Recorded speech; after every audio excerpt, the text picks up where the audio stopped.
Достар, қазақтың ең қасиетті осы бір тамағы ол ет қой, бешбармақ деп жатамыз.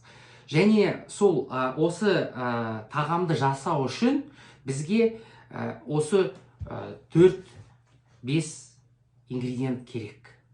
Оларсыз тамағымыз болмайды.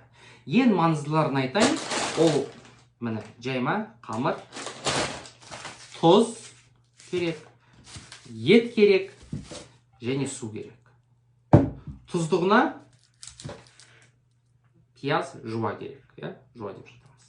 Осы ингредиенттар болмаса, енді 4 осы ингредиент шығар, ең маңыздысы. Пиязды кейбіреулері салат, кейбіреулері тұздықсыз да жеп жатады. Бірақ осы 4 ингредиентсіз біздің етіміз ет болмайды. Бешбармағымыз бешбармақ болмайды. Осы 4 ингредиент міндетті түрде керек. Мысалы, ет ас. Сол сияқты осы 4 ингредиенттарды білгенде сіз жаңағы 4 сөз саптарын білулеріңіз міндет. Және мен о жерге осы тағы 5-шісін қосамын. Ол да маңызды.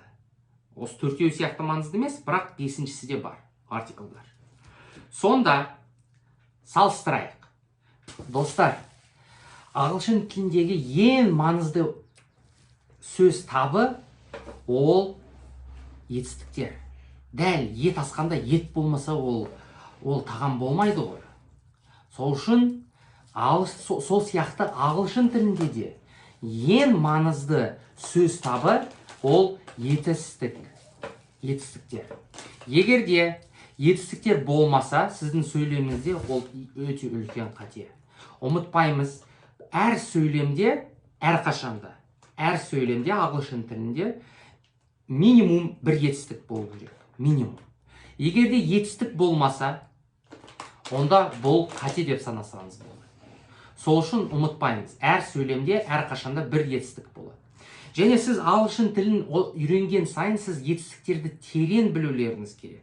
Мысалы, бұл сиырдың еті, бұл жылқының еті, бұл қазы, бұл қарта, бұл жүрегі, бұл осы жері, бұл омыртқасы, бұл төсі деп солай етті ажырата аламыз ғой. Сол сияқты сіздерде етістіктерге қарап ажырата білулеріңіз керек. Бұл өткен шақтағы етістік, бұл қазіргі шақтағы етістік, бұл герундия, бұл infinitive, бұл transitive verb, солай. Өткен шаққа қарап білулеріңіз керек. Бұл етістік емес деп, соның бәрін ажыратып білулеріңіз керек етістіктерге қатысты. Сол үшін ең маңызды ол етістік сөз табы ағылшын тіліндегі. Осыны ұмытпайық. Келесі сөз табы ол nouns, зат есімдер. Ағылшын тілінде біз зат есімдерді 4-ке бөлсек болады. Біріншісі ол адамдар, екіншісі жануарлар, үшіншісі жерлер, және 4-шісі ол заттар. Осы 4 зат есімдерді 4 топқа бөлсек болады. Мысалы, teacher, мұғалім, son, ол, president, президент, оның бәрі біз nounsқа жатады, зат есімге.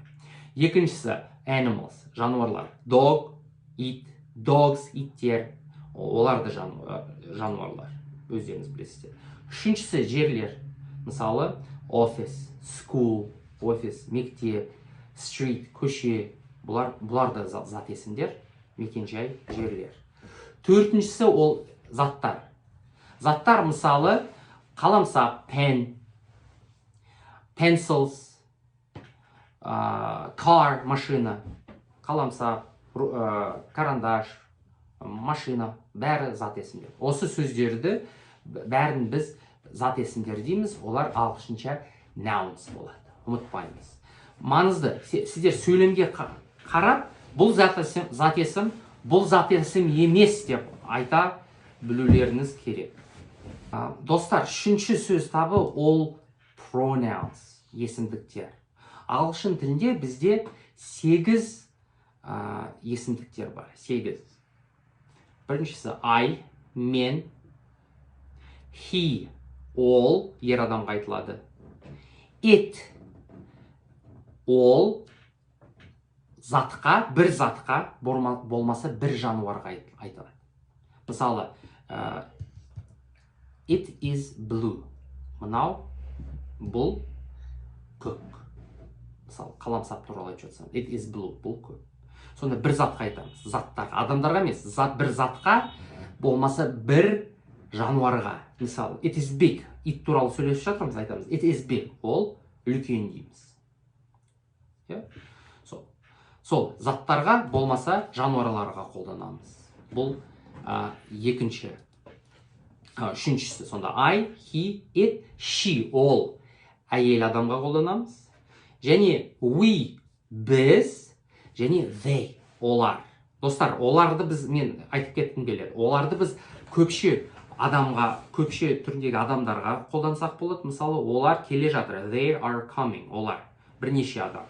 Болмаса, бірнеше затқа айтсақ болады. Мысалы, менде бір қаламсап болса, мен it is a pen дейміз. Мысалы, ол қаламсап. Бірақ енді көрдіңіз, қазақша айтқанда ол деп біз қаламсапқа айтпаймыз ғой, заттарға. Бірақ ағылшын тілінде біз it деп айтамыз. Сонда it is a pen дейміз. Ал көпше түрі болса, мысалы, 5 қаламсап болса, they are pens дейміз. Сонда they'ді тек қана адамдарға емес, they'ді заттарға да қолдансақ болады. Және көпше түріндегі жануарларға да қолдансақ болады. Сонда they болады. Соңғысы you, сен, you бір адамға қолданамыз. You, сен. Және you тура солай жазылады, бірақ ол 8-шісі, есімдіктің 8-шісі you, олар сендер деген мағынаны білдіреді. Сонда you stand up, сен тұр, болмаса you stand up, сендер тұрыңдар. Бұл жерде екеуі де бірдей жазылады, бірақ контекстқа қараймыз. Контекст өте маңызды, сол арқылы ажырата білесіздер. Бұлай ажыратуға болмайды, себебі you, бұл жерде you, және бұл жерде де you. Екеуі бір, бірақ мағыналары екі түрлі. You сен бола алады, болмаса you сендер. Осы 8-і болды. Және достар, есімдіктер туралы бір ескертетін жай, ағылшын тілінде бізде сіз деген сыйлау, сыйлап біреуге айтамыз ғой, сіздер. Ондай жоқ. Әрқашанда сен, болмаса сендер болады. Сіз жоқ. Білеп жүрейік. 4-ші сөз табы біз тоқталып кететін, ол сын есімдер, достар. Сын есімдер, олар бізге зат есім туралы информация береді. Сын есімдер бізге зат есімдер туралы информация береді. Достар, сын есімдер, олар заттардың түсін, түрін, сапасын, сынын және қасиетін сипаттайды. Осыны ұмытпайық. Мысалы, менде scissors. I have scissors. Scissors. Бұл зат есім, қайшы. Ешқандай осы зат есім туралы менде информация жоқ. Мысалы, ал қандай бере аламыз? Big, үлкен. Metal, темірден жасалған. Plastic, пластиковый. Chinese, Қытай. Сонда осы бәр сөздер, бұлар adjectivesке жатады. Себебі маған олар информация, зат есім туралы информация береді. Сонда мысалы, зат есім scissors, енді plastic scissors. Big, үлкен қайшы. Сонда big, ол сын есім болады. Сонда достар, осыны ұмытпайық. So adjectives. 5-ші сөз табы, достар, олар articles. Енді мен бұны пиязға теңеп жатырмын, себебі кейбір жерде қолданады пиязды тұздығы үшін, кейбір жерде қолданбайды. Бірақ бұл жерде бізде 3 пияз бар. Сол ағылшын тілінде ең керек 3 article, ең маңызды ол. A, N және the. Достар, бұл бастауыш деңгейге арналған видеолар болған соң, мен the туралы мүлдем сөз қозғамаймын. The-ні сіздер тек қана 3-ші деңгейді, pre-intermediate деңгейінде үйрене бастайсыздар. Бәр кітаптарда әдетте сол деңгейде келеді. Ал бастауыш деңгейге міндетті түрде A және N артиклдарын білулеріңіз керек. Соны айтып кетейін. артиклды бізде қазақ тілінде болмаған соң кішкене біздің қазақтарға қиын болады түсінуге.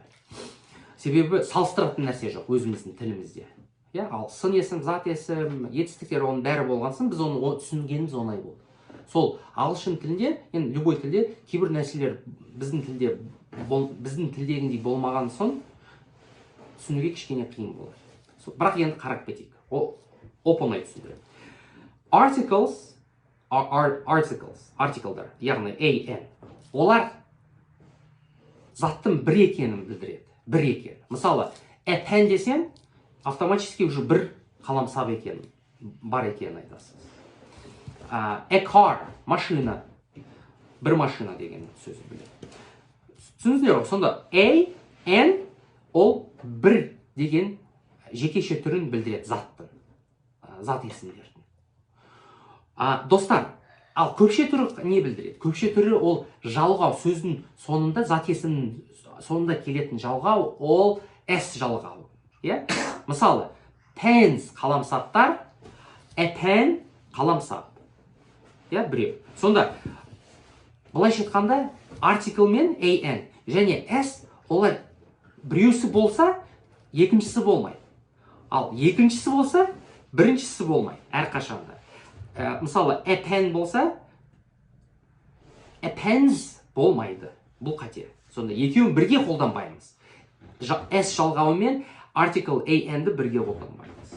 Сонда a pen дұрыс, pens дұрыс, an-сіз. Екеуін бірге қолдансақ, a pens бұл қате. Осы жиі кездесетін қате. Ұмытпаймыз, достар. Достар, басқа сөз таптары бар ма? Әрине бар. Бірақ біздің деңгейіміз beginner болған соң, бастағыш деңгейіне арналған курс болған соң, басқа сөз таптарына қарамаймыз. Осы сөз таптарды сіз өте өзіңіздің атыңызды, есіміңізді білгендей, осы сөздерді жаттап алуларыңыз керек. Осы сөз таптарын. Және әр сөйлемге қарағанда бұл етістік, бұл артикл, бұл сын есім, бұл зат есім, бұл есімдік деп солай қарау білулеріңіз керек. Міндет ол. Достар, сөз қорытынды. Бүгін біз сіздермен ағылшын тіліндегі ең фундаментальный, ең маңызды 5 сөз таптарына қарап кеттік. Олар есім, етістіктер, артиклдар,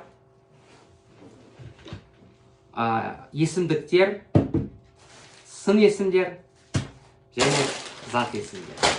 Мен енді бұлай ешкім үйретпейтін шығар, бірақ мен осы сіздер білетін нәрсе арқылы, осы қазақтың тағамын білесіздер ғой, етті қалай асу керек екенін білеміз ғой, ингредиенттарын білеміз ғой. Осы ассоциация арқылы сіздер 5 ағылшын тіліндегі ең маңызды сөз таптарын ұмытпайтыныңызға сенімдімін осылай үйреткен соң. Міне осылай сіздерге енді осылай өзімнің бір фантазиямды қолданып, осылай сабақты құрдым. Пайдалы болады деп ойлаймын. Сонымен қазақ елі екінші сабағымыздың соңына жеттік. Сіздерге үй тапсырма. Үй тапсырмаға 20 сөйлем жазып кетсеңіздер. 20 сөйлем, содан кейін әр сөйлемде, мысалы, I go home дейсіз. I go home. Мысалы, осы сөйлем жаздыңыз. Содан кейін I дейсіз де, сол I'дан кейін жақшаның ішіне I ол pronoun деп жазасыз. Содан кейін go дейсіз де, go ол етістік деп, verb деп жазасыз. Жақшаның ішіне go'дан кейін.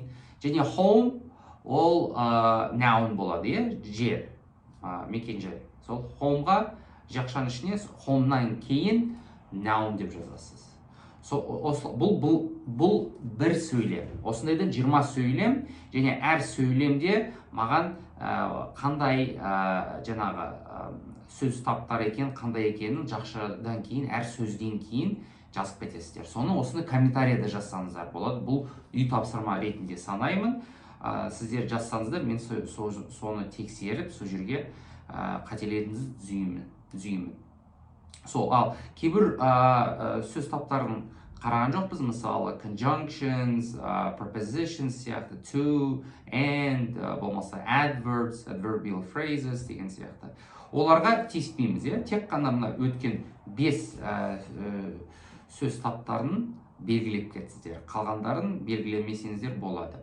Және сөйлемдерді жазғанда present simple'да өте оңай, қатты қиын емес түрде жазыңыздар, қолдарыңыздан келгенше. Мүлдем интернетсіз. Осы үй тапсырманы бердім. Сұрақтарыңыз болса жазыңыздар, түсінбесеңіздер міндетті түрде жазыңыздар, мен сіздерге жауап беремін. Сол бәрілеріңізге сәттілік, осы ағылшын тілін үйренгенде, тоқтамаңыздар, дами беріңіздер. Тек қана прогресс, тоқтамаймыз, 2020 басталып жатыр, тілді үйренейік, алға жылжиық қазақ елі.